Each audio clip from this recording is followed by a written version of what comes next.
Hi everyone, I am Dr. Gonika Gupta, a resident of community medicine or public health in India.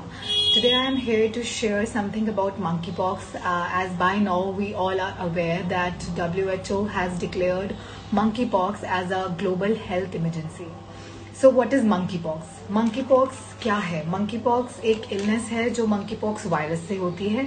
अब monkey pox virus क्या होता है? एक zoonotic infection होता है. Zoonotic infection वो होता है जो किसी भी एनिमल से ह्यूमन में स्प्रेड होता है, और जब कोई एनिमल से ह्यूमन में स्प्रेड होता है तो फिर वो एक ह्यूमन से ह्यूमन तक स्प्रेड हो सकता है. So now after knowing what is monkey pox, the next question you all must be having, what are the symptoms of monkey pox? That means so monkey pox के लक्षण क्या हैं? जैसे आप सबने कोविड पैंडेमिक में देखा था कि कोविड-19 में जिन लोगों को कोरोना हुआ था उनको माइल्ड से सीवियर इलनेस थी, वैसे ही मंकी पॉक्स में भी माइल्ड से सीवियर इलनेस देखी जा सकती है.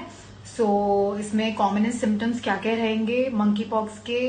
Fever, headache, muscle pain, back pain, आपको बहुत ज्यादा कम एनर्जी महसूस हो सकती है, आपके शरीर में आपको गांठें महसूस हो सकती हैं जिनको हम लोग सोलन लिम्फ नोड्स कहते हैं, और ये कंपनी हो सकता है, मतलब इसके साथ साथ आपको बॉडी पे रैशेज हो सकते हैं. जो रैशेज एक दो रैशेज भी हो सकते हैं क्या, या फिर 1000 की तादाद में भी हो सकते हैं. अब वो रैशेज कहाँ कहाँ मिल सकते हैं? आपके पूरे चेहरे, सो पूरे फेस पे मिल सकते हैं, आपके हाथों के पाम्स में मिल सकते हैं, आपके सोल पैरों के सोल्स में मिल सकते हैं, आपके माउथ के अंदर मिल सकते हैं, आपके गले में वो रैशेज मिल सकते हैं, आपके ग्रोइन और प्राइवेट पार्ट जेनाइटल रीजन्स में मिल सकते हैं, और वो लीजन्स फ्लैट हो सकते हैं, उनमें लिक्विड भी भरा हो सकता है, और वो जब सूख जाएंगे, यानी कि उनमें से उनका जो लिक्विड है वो खत्म हो जाएगा, वो तो एक क्रस्ट फॉर्म कर जाएंगे, ड्राई हो जाएंगे और फिर वो झड़ जाएंगे.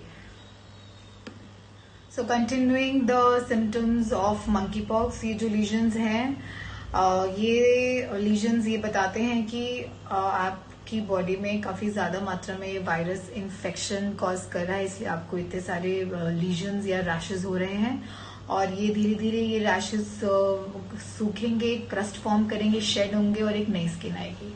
और जितने भी सिम्टम्स आपको मैंने फर्स्ट वीडियो में बताए थे और सेकेंड वीडियो में बता रही हूँ, ये सारे लीजन्स 2 से 3 हफ्ते तक रह सकते हैं, और सारे सिम्टम्स भी 2 से 3 हफ्ते तक रह सकते हैं, और अपने आप भी जा सकते हैं, अपने आप भी ठीक हो सकते हैं, या फिर उन पर्टिकुलर सिम्टम्स के लिए आप दवाई ले सकते हैं, मेडिकेशन ले सकते हैं, और वो उससे सबसाइड हो जाएंगे.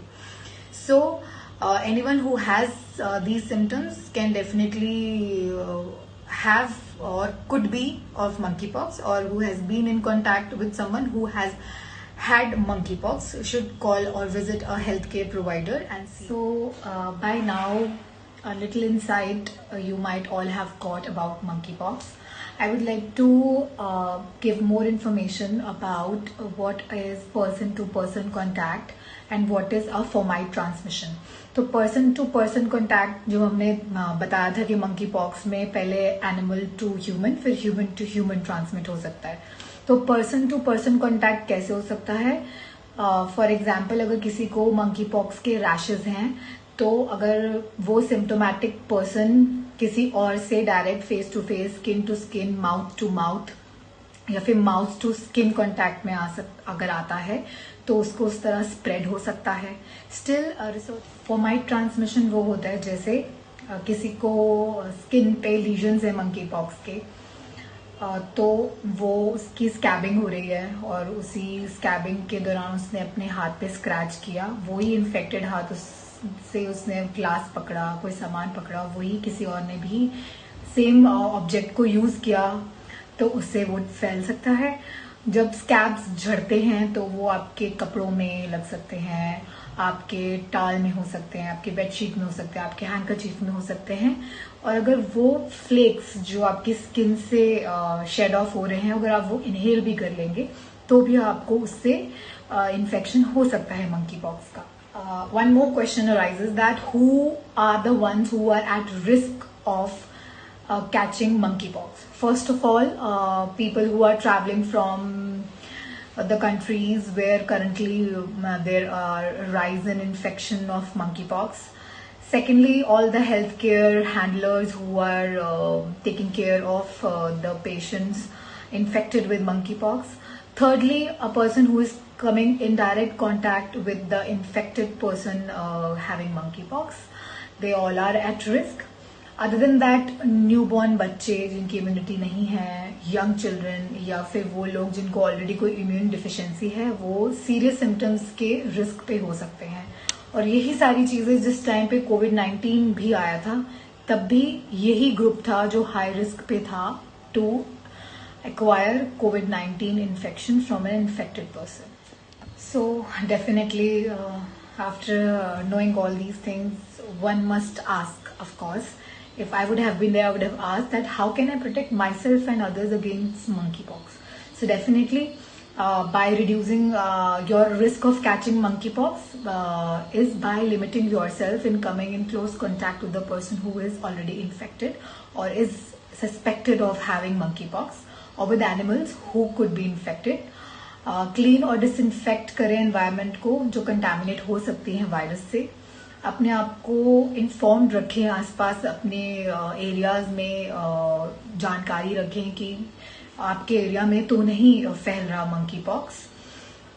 और अगर आपको लगता है कि आपको खुद को मंकी पॉक्स है तो आपको अपने आप को दूसरों से डिस्टेंस मेंटेन करके रखना चाहिए.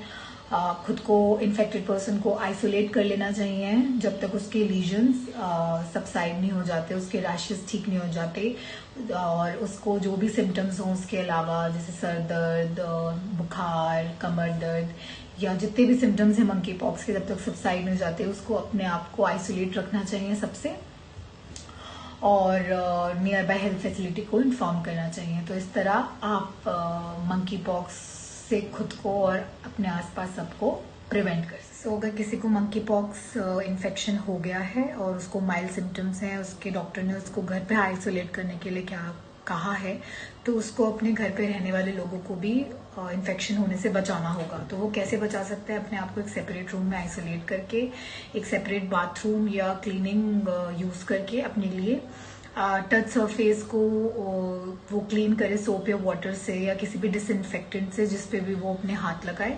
एक सेपरेट यूटेंसिल, टॉवल, बेडिंग और इलेक्ट्रॉनिक्स वो यूज करे वो अपने लिए स्पेसिफिकली.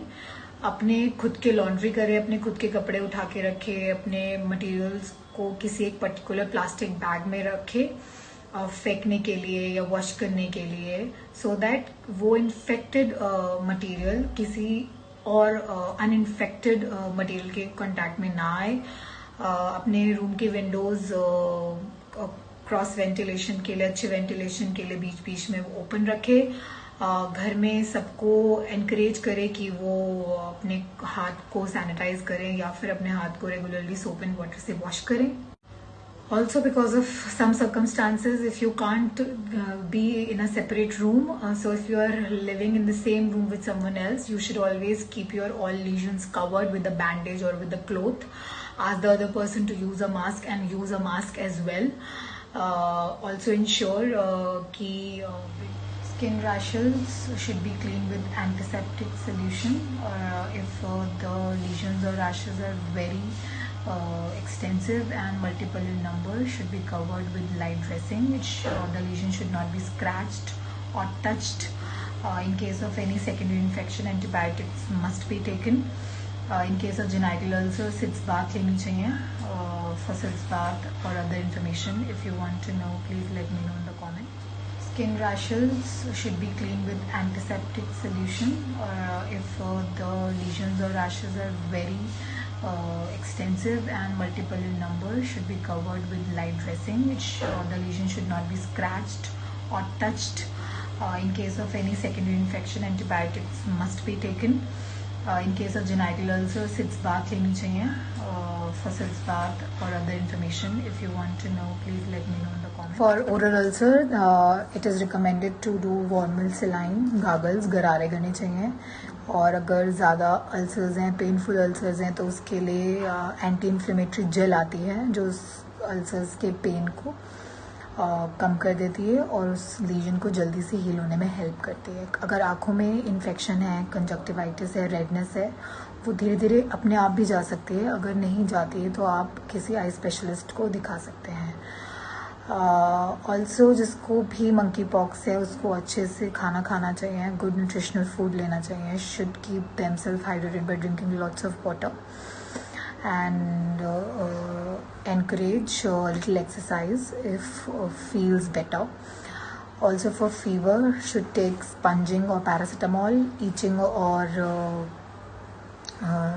स्किन लीजन्स के लिए कैलामाइन लोशन या कोई भी एंटी एलर्जिक या हिस्टामिनिक यूज़ कर सकते हैं। नॉजिया वॉमिटिंग के लिए सिम्टोमेटिक ट्रीटमेंट ले सकते हैं, फॉर एग्जांपल एमसेट और डोमपेरिडोन।